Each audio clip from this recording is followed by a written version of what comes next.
what's up mga katinapay, mga kabsat, and napakagandang umaga naman po dito sa Isabela, sa San Mateo pa rin. And guys, today po na kakaibang adventure guys, spontaneous vlog again. Kasi pupunta tayo sa Kabayugan daw na famous dito. Kabayugan means kawayanan po sa Tagalog. So maraming, Kabayugan ba? Wen Kabayugan niya raw.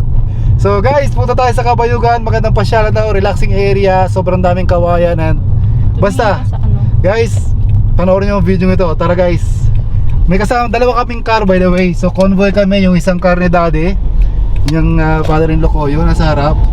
Susundan natin yan. And then hopefully kaya na ang kotse, kasi sabi nila rough road daw, parang bukid ang dadaanan. So let's try. Let's go guys, let's go have some adventure. By the way, nandun si mama sa likod na nahimik, mother-in-law ko. Ma, kaway ka muna ma. Hello. And of course Daniel is there. Hello. Let's go guys. Let's go to Kabayugan.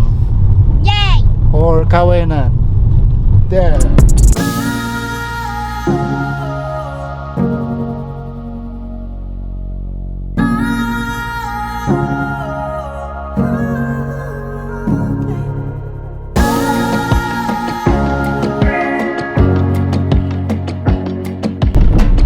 Kapsat, so yun, rough road na pala ito, kaya napalaban ng ating kotse ngayon kasi hindi sanay sa rough road. By the way guys, ang ganda ng mailisan.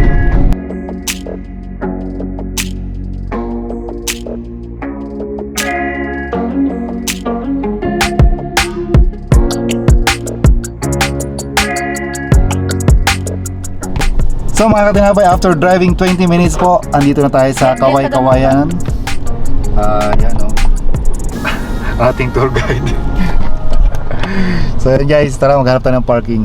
So guys, dito na po tayo sa Kawayanan or Kabayugan kung tawagin ng mga Ilocano guys. Ito yung mga kawayanan, yan yung camping area. And then guys, katabi pala ito ng hydro o ng ilog. So guys, maglalakad tayo papunta doon sa ilog. Tingnan natin kung maganda ang view dito. Ganda oh. Ito yung karuktong ng hydro o ng dam.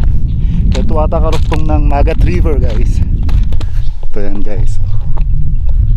Oh, ito.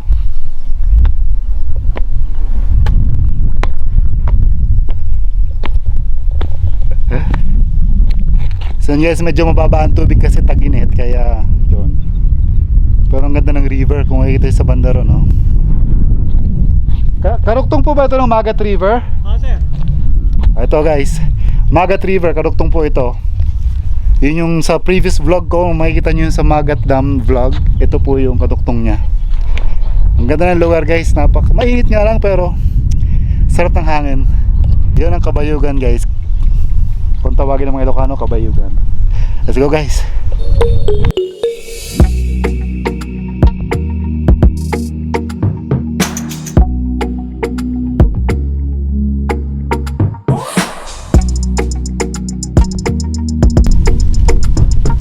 Guys, may entrance pa lang 15 pesos, and kung gusto magrenta ng banig, 20 pesos magrenta. Ito yung entrance sa likod guys, ang ganda. Pasukin natin.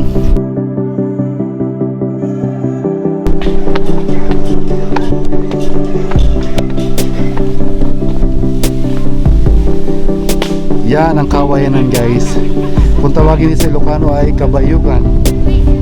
Itong place na ito, parang mag-relax o mag-camping, mag-overnight. Pwede mag-overnight dito, di ba? O, so pwede mag-overnight dito, pero hindi namin gagawin mag-overnight today kasi may kasama yung mga bata. Siguro next time. Ayan guys, kung nakikita nyo, ang ganda ng, ang sarap ng hangin, ang dilim. Kita nyo yung kawayan, ang daming kawayan, no? Thousands of kawayan.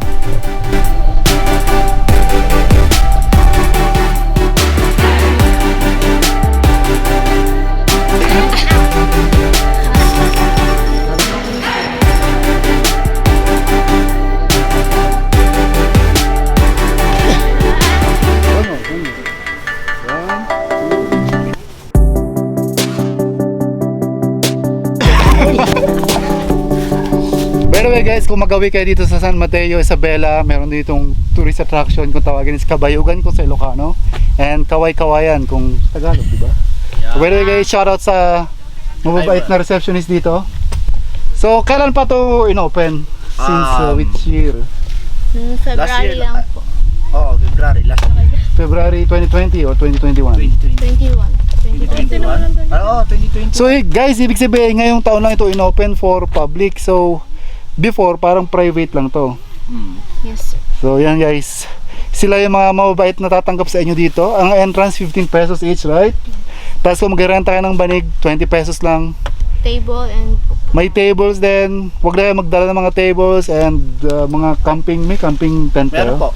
May camping tent din sila. Yan, overnight. Pwede kayo mag-overnight dito guys. Mag-ihaw-ihaw, mag-barbecue. Huwag nyo lang susunugin yung mga kawayan. And may food kayo siniserve dito. Wala pa. wala, sir. Siguro in the future meron. Pero by the way guys, ang sinasabi ko napaka-refreshing ng hangin and yung view dito. Tara, enjoy natin. Hello po. Kain.